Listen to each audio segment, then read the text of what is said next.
अंज news media में आपका स्वागत है।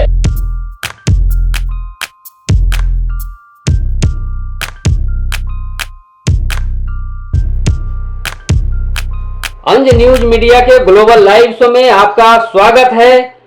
और आज मेहमान के रूप में स्टूडियो में पधारे हैं जगत गुरु शंकराचार्य स्वामी दिलीप जी महाराज, और उनसे हम बात करते हैं महाशिवरात्रि पे। ये महाशिवरात्रि का आध्यात्मिक क्या महत्व है और किस तरह से आध्यात्म में महारात्रि का महत्व है और शिव का बखान किया गया है। प्रेम से बोलिए सत्य सनातन धर्म की। बिहार विश्व का गौरव है और था। बड़े खुशी की बात है कि अभी अभी शिवरात्रि का महापर्व आने वाला है। इस अवसर पर सभी भाई एवं बहन एवं बुजुर्ग सभी आत्माओं को मैं शिव संदेश को मैं देना चाहता हूँ। पहले तो समझिए कि शिव और रात्रि, शिव का अर्थ क्या होता है, रात्रि का अर्थ क्या होता है। शिव का अर्थ हमारे शिव पुराण में है कि शिव का अर्थ होता है कल्याणकारी और रात्रि का मतलब अंधकार। तो शिव बाबा कब आते हैं? रात्रि में।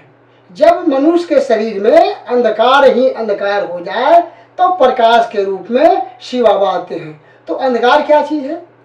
तो हमारे आंख होते हुए भी हम अंधा है, क्योंकि ज्ञान का जो ज्योति है, जब तक ज्ञान का ज्योति नहीं होगा, अंदर का ज्योति जब तक नहीं जलेगा, बाहर का ज्योति जलाने से हम देख नहीं सकते हैं। तो शिव और रात्रि, शिव का मतलब बता दिए कि कल्याणकारी होता है, और अंधकार का मतलब काम, क्रोध, लोभ, मोह, अहंकार। ये 5 महाशैतान हमारे शरीर में बैठा है जो अंधकार ही अंधकार है। तो ये 5 महाशैतान अंधकार है। अंधकार को यानी काम, क्रोध, लोभ, मोह को हटाने के लिए निश अधिरात में 12 बजे शिव बाबा आते हैं अंधकार से प्रकाश यानी ज्ञान देने के लिए। ज्ञान ही प्रकाश है और अंधकार को भगा देते हैं। ये 5 शैतान भाग जाते हैं और कल्याणकारी शिव बाबा ज्ञान के रूप में शरीर में प्रवेश कर जाते हैं। अब आइए शिवलिंग। शिवलिंग, शिव मतलब कल्याणकारी और लिंग मतलब होता है पहचान। तो ये शिवलिंग ये साबित करता है कि अनुष्ठाकार है। 3 टीके लगते हैं और एक बिंदु स्वरूप लगता है। तो 3 जो लंबे टीके लगते हैं ये 3 गुण हैं, रजोगुण, सतोगुण, तमोगुण। 3 देवियां, लक्ष्मी, सरस्वती, महाकाली। 3 देवता, ब्रह्मा, विष्णु, महेश। ये 3 स्टेज हैं कि शरीर का अगर 3 को मान लीजिए तो 3 जो टीके हैं वो 3 गुण के टीके लगाए जाते हैं और एक बिंदु स्वरूप यानी आत्मा कैसा है, परमात्मा का स्वरूप तो गोल बिंदी के समान है। इसलिए साधु संत गोल बिंदी लगाते हैं और माताएं बिंदियां लगाती हैं। इसलिए माथे में लगाया जाता है कि शरीर का जो मेन भाग है वो ब्रेन है। ब्रेन है। जिस तरह से कि कोई भी कार का ड्राइवर आगे इंजन के पास होता है, तो शरीर का भी इंजन एक तरह से हमारा ब्रेन है। इसीलिए माथे में गोल बिंदी माताएं लोग लगाते हैं और मर्द लोग, साधु सन्यासी पंडित गोल चंदन के टीके लगाते हैं। तो इस तरह से अभी जो शिवरात्रि आने वाला है तो हम सभी भक्तों से, सभी आत्माओं से, सभी मानवों से हम निवेदन करते हैं कि अंधकार से प्रकाश में लाने के लिए, भारतीय संस्कृति सभ्यता संस्कार को बनाने के लिए भोलेनाथ का शिवरात्रि में पूजा पाठ करें, सुख शांति पाएं, सर्वांगीण विकास चाहते हैं तो शिव ही एक ऐसा देवता है जो निराकार से साकार रूप में आते हैं, वो जगत कल्याणकारी हैं। इसलिए शिवरात्रि में कोई भी मानव शिव पार्वती का शादी ब्याह ना करावे, क्योंकि ये धर्म कहता है कि देवता का कोई रूप मानव ना ले, शादी ब्याह ना करावे। भगवान भोलेनाथ शिव का भव्य श्रृंगार करें, उनका दर्शन करें, उनके पूजा पाठ करें, यज्ञ करें, हवन करें और शिवरात्रि के सुबह में भंडारे करें। सभी दिन दुखियों को भोजन प्रसादी मिले।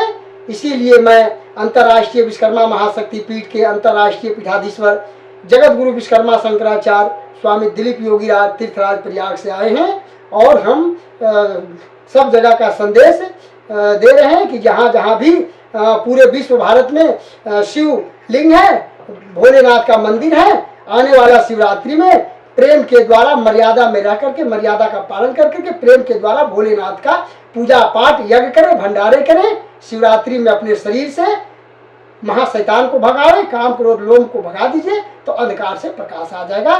बस यही संदेश शंकराचार्य। शंकराचार्य जी, मैं ये जानना चाहूँगा कि कहीं कहीं पे शिवलिंग की पूजा की जाती है तो कहीं कहीं शिव कपाल की ही पूजा की जाती है। जैसे गया जिले में तपोवन है, अति प्राचीन जगह है तपोवन, उस तपोवन में शिव कपाल की पूजा की जाती है। तो महाशिवरात्रि में शिव कपाल की पूजा का कितना अर्थ है? बात ऐसी है कि मेन जो पूजा है शिवलिंग का है। तो शिव मतलब कल्याणकारी, लिंग माने पहचान। ये निराकार से साकार रूप में आते हैं, तो कहीं कहीं अपने साकार रूप में आए हैं तो वहाँ उनका कपाल का भी पूजा होता है। शिवलिंग के साथ साथ कपाल का भी पूजा होता है, वो भी जगत कल्याणकारी के लिए, अंधकार से प्रकाश के लिए होता है। लेकिन आप गया जिला को देखते हैं तो ये गया जिला जो है आध्यात्मिक नगरी है। यहाँ विष्णु हैं, शिव हैं, तो सभी हैं। तो इस गया नगरी को आप किस तरह से आध्यात्मिक रूप में देखते हैं शंकराचार्य जी? गया तो गया नाम जब ही पड़ा जब यहाँ गयासुर था जो काफी तंग कर देता था, तो विष्णु भगवान ने उसको यहाँ पटक दिए और उसका मृत्यु करने लगे। तो गयासुर कहा ने कि हमें तो मृत्यु दंड दे रहे हैं लेकिन हमें एक मुंड एक पिंड देनी चाहिए, तो उसी के नाम पर गया पड़ गया। तो गया जो विष्णु पद है, ये बड़ा ही, यही गया एक जगह है फल्गु नदी में जहाँ श्री राम लक्ष्मण सीता के साथ राजा दशरथ के पिंड दान भी किए थे। गया एक अति प्राचीन सांस्कृतिक सभ्यता संस्कार को देने वाले, गया एक धार्मिक तीर्थ अष्टक है। इसको तो एक अद्भुत दृश्य है, जो भी गया आते हैं यहाँ मोक्ष धाम भी है, भगवान विष्णु का विष्णुपद है, और गया फल्गु नदी जहाँ भगवान श्री राम जी पिंड दान किए हैं, ये तो अद्भुत जगह है। तो ऐसी जगहों को पूजा करना हमारे सनातन धर्म के अंतर्गत जगत कल्याणकारी के लिए तो है। मैं ये जानना चाहूँगा शंकराचार्य जी कि आप बहुत घूमे, आप पूरे देश विदेश में भ्रमण करते हैं अध्यात्म को लेकर, लेकिन मैं ये जानना चाहूँगा कि हमारे ये गया जिले में बहुत पौराणिक देवी मंदिर हैं कुरकिहार, जो बड़ी देवी के नाम से जाने जाते हैं, और उसी के बगल में हड़ाई स्थान है। तो हड़ाई स्थान का क्या महत्व है, और पौराणिक रूप से बड़ी देवी माँ जो कुरकिहार है उनका क्या महत्व है? क्या आप इस बिंदु पर भी आप थोड़ा विस्तार रखेंगे? हाँ, जैसे सतयुग, त्रेता, द्वापर, कलयुग। तो द्वापर में जो बिहार विश्व का गौरव था, वजीरगंज क्षेत्र में कुरकिहार गांव है, और वहाँ महाराजा भीष्मक थे, उनकी कन्या देवी रुक्मिणी थी। तो वो देवी रुक्मिणी का जो स्थान है कुरकिहार, वहाँ बड़ी देवी हैं, और हड़ाई थान जहाँ से भगवान कृष्ण देवी रुक्मिणी को हर के ले गए थे द्वारिका। तो ये भी जगह बड़ा अद्भुत है, लेकिन अभी यहाँ का सौंदर्यीकरण नहीं हुआ। ये तो जगत के लोग यहाँ आवे और माता देवी का यहाँ आशीर्वाद ले जगत कल्याणकारी के लिए। कुरकिहार भी एक पौराणिक, ऐतिहासिक, सांस्कृतिक का एक धार्मिक स्थल है। ये तो पूजनीय है, लोग यहाँ आते हैं और आशीर्वाद लेते हैं। ये हमेशा शक्ति यहाँ से प्रदान होते रहता है सभी का जगत कल्याणकारी के लिए। लेकिन यदि देखा जाए तो देवी मंदिर जो बड़ी हैं वो कुरकिहार में हैं, तो उनका क्या धार्मिक महत्व है?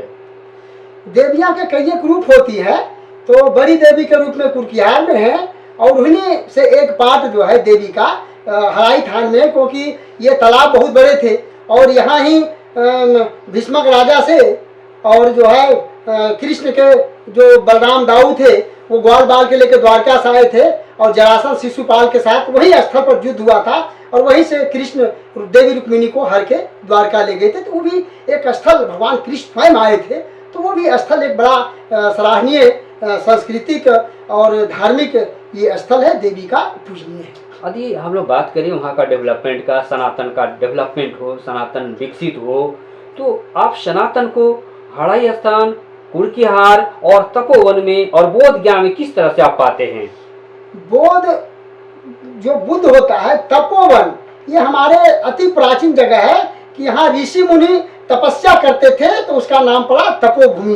तो राजगीर के बगल में, बलगंगा के बगल में तपोवन है। यहाँ काफी ऋषि मुनि आज भी तपस्या कर रहे हैं, किसी को पता नहीं, अनेक गुफाएं हैं। यहाँ भी शिवलिंग है, बड़ा अद्भुत सहस्त्र शिवलिंग है जो जगत कल्याणकारी के लिए है। यहाँ कुंड, गर्म कुंड भी है। तो बिहार में बहुत ऐसे ऐसे जगह है जो धार्मिक के लेकर के बड़ा ही सराहनीय और दिव्य स्थल है। वहाँ का शिवलिंग, वहाँ का कुंड, तो प्रत्येक बिहार में हर क्षेत्र में कुछ न कुछ दिव्य स्थल हैं जो अति प्राचीन पूजनीय है। मैं थोड़ा आपका ध्यान आकृष्ट कराता हूँ बोध गया की तरफ। बोध गया में जो महाबोधि मंदिर है उसके सेंटर में बीच केंद्र में शिव भगवान का लिंग स्थापित है। तो वहाँ के विषय में आप क्या कहेंगे? उस मंदिर में, वहाँ पे, उस जगह पे दो पूजा होती है। एक तरफ से शिव भगवान की ही पूजा होती है, लेकिन आंशिक रूप से पूजा होती है, और बुद्ध भगवान की तो कहना ही नहीं, व्यापक पैमाने पर पूजा होती है। तो उस मंदिर में है, तो वहाँ पे आप शिवरात्रि को किस दृष्टिकोण से देखते हैं? लुम्बिनी वन के एक राजा के पुत्र बुद्धू था, और बुद्धू वहां से भाग करके आया बोध गया मठ। बोध गया मठ बहुत बड़ी मठ है, शंकराचार्य के हमारे मठ है। तो बोध गया मठ में आने के बाद इसने देखा कि हमें तपस्या करना है शिव जी का। तो वहाँ एक पीपल का पेड़ है और शिवलिंग था। तो वही बोध गया मठ के क्षेत्र में शिव मंदिर में रात में शिव मंदिर रहता था और दिन में वो पीपल के पेड़ तक तपस्या करता था। करते करते शिव जी ने प्रसन्न होकर के उसे आशीर्वाद दिया, उसे ज्ञान हो गया। बाद में यहाँ के महंत शांतानंद जी थे, उन्होंने फिर दान में जमीन दे दिया कि चलो एक बुद्ध का भी यहाँ मंदिर बन जाए। तो अब वहाँ दोगधा में दो मंदिर हो गया। हालांकि भोलेनाथ का, शिव जी का मंदिर में बुद्ध का मूर्ति नहीं लगाना चाहिए, क्योंकि वो एक छोटा तत्व है। शिव बहुत बड़ा कल्याणकारी पूरे विश्व के हैं। तो अब तो हो गया, अब तो क्या कहें। लेकिन अब वहाँ शिवरात्रि में भी भोलेनाथ का भव्य पूजन होता है और बौद्ध का मूर्ति 5 फीट का लगा दिया है। ये तो कमी हमारे जिलाधिकारी शासन प्रशासन का है कि वहाँ बुद्ध का मूर्ति अलग जगह बैठाना चाहिए। हमारी भी प्रक्रियाएं चल रही है, डोनर बॉक्स भी लगा दिया है। हमने कहा भोलेनाथ को ढक दिया गया था, उसको हम 4-5 साल पहले अशोक कुमार अंज जी बद्रीगंज के थे, एबीपी न्यूज के वहाँ आए थे, काफ़ी हम लोग वहाँ किए हैं। तो डोनर बॉक्स भी कुछ हटा, कुछ अभी लगा है। अभी प्रक्रियाएं चल रही है कि वहाँ से डोनर बॉक्स हटा दें, शिव जी को ओपन जैसे थे वैसे करवा दी, उसको ढक दिया था। तो भव्य शिवरात्रि का भी वहाँ जो है पूजा होगा और एक ऐतिहासिक सांस्कृतिक पूजनीय जगह बोध गया भी है। अंज न्यूज मीडिया के ग्लोबल लाइव शो में thank you, all the best wishes.